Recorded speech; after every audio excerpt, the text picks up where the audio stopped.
Okay. So I guess to start off, how happy are you to be a part of Voodoo Experience this year? Well, it's great. It's like, I heard a lot about the festival, and, it's great to be here. I haven't seen anything yet, so apparently I can't really say how great it is, but, I'm going to be on stage, and I'm pretty sure I'm going to enjoy it. Oh, definitely. So, you have collaborated with so many people and remixed so much. Is there anybody whose music, you'd love to get your hands on their music and work with? Well, the people that I sort of like listening to are not necessarily, I don't need to always have the urge to remix something. I'm a big fan of Killers, Brandon, of course, Muse yesterday. If I wouldn't have been in Chicago, I would have been here. Apparently some of my stuff from Berlin, from my office, actually just flew in yesterday to see Muse. Wow. Linkin Park are great. It's a lot of great bands. Placebo I love, and also some smaller bands that are gonna be really big, like the Wombats as an example, or the Thermals. So being that you've been making music for so many years, how happy are you with the way that the music industry is now? I'm a rather optimistic person, so I don't really think too much about the negative sides. I kind of analyze the situation and then basically try to, turn it into something positive. Of course, illegal file sharing is a problem. Another thing we see right now is that, in the mid-90s, all the big major labels bought all the small independent labels. We see something like this with booking agencies right now, which I'm not quite sure what to sort of make of it at this point. But it's generally it's all good. That's good. Do you think now we see this uprise of electronic music. Most of top 40 now is some sort of fusion of electronic music. Are you happy with that? Well, the thing is, most of the stuff doesn't really have anything to do with electronic music. They basically, they're using the sound source, that is ours in a way, and make their music. It's basically pop music with electronic elements, but it has nothing to do with what we do or where this music comes from. And, for me, music always it comes from somewhere. Every individual musical style has its roots. It's like R&B and hip-hop as much as electronic music or rock. And apparently, for me, R&B and hip-hop and electronic music, those roots are very, very separate and very far away from each other. So that's one of the things I can't get into at all. I was a big fan of the Black Eyed Peas before they became a cheesy dancer. I hear you. So what was the first album that you remember purchasing that left a lasting impression on you? I grew up in East Germany, so I couldn't really buy records because, there were no record stores. But my grandma was allowed to travel to the West, and the first album I ever got was by OMD Organization. Okay, good one. They've got new stuff coming out too, so I was very happy to see that. So is there, you probably play a ton of festivals and smaller club shows too. Which do you prefer?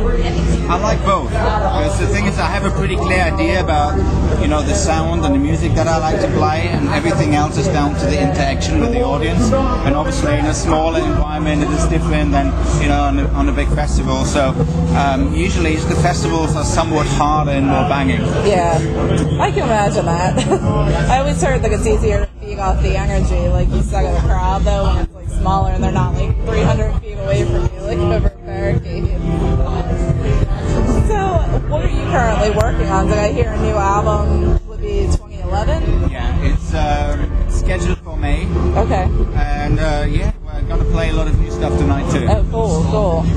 So, you've worked a lot with video games and things like that, with doing music for games and things. How do you feel that I guess that works with games like DJ Hero and things like that now? What do you feel about that?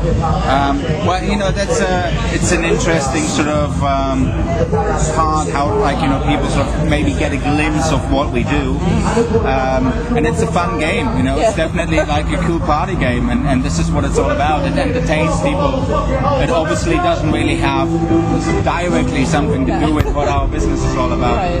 And in terms of actually making music, it's like, I've done the EA tennis game and stuff like that. It's interesting because it's a little bit like making a movie, it's like you have those scenes, you have those sketches, and you're trying to kind of filter the atmosphere of that. Yeah. So what is one of the most important lessons that you've learned throughout your career?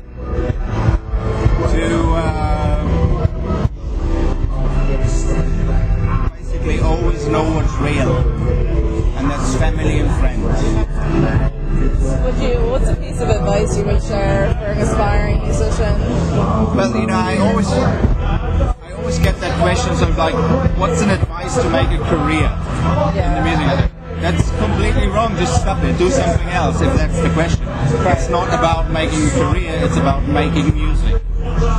And making music as good as you can. And if you are believable and authentic with what you do, you will find your audience. And then, if you're lucky, and if a lot of things fall in the right places, then you maybe can have a career. But you can never just go and say, I have a career. That's the wrong way of doing it. And the people that do that, they go to casting shows and end up wherever those casting show people end up. Yeah. So I like to look at music as a universal language that everyone can speak and understand, even if we all take different messages away from it. What do you hope that yours says? Well, it is. Well, especially electronic music. I mean, it developed from a small subculture into the biggest music culture in the world. Right. Wherever you go in the world, you find people loving that music, listening to that music, and it's because this music is so universal. And especially if we, let's say, take the cheesy pop stuff out of that picture, it also means a lot to those people. So, what is one of your favorite guilty pleasure songs? Probably some funny German stuff, something we listen to on the Oktoberfest and sing along to after beer. And what is the strangest rumor that you've ever heard about yourself? I tend to not to even listen to rumors. Not about me or anybody else, so I'm just whatever. So what are your plans for after Voodoo Experience? Basically, I continue my tour in Mexico, so we're going to fly down to Mexico tomorrow. Awesome. And then, continue traveling. Great. Well, certainly excited to talk to you, and we're definitely excited to see the set tonight, so thank you so much. Thank you very much.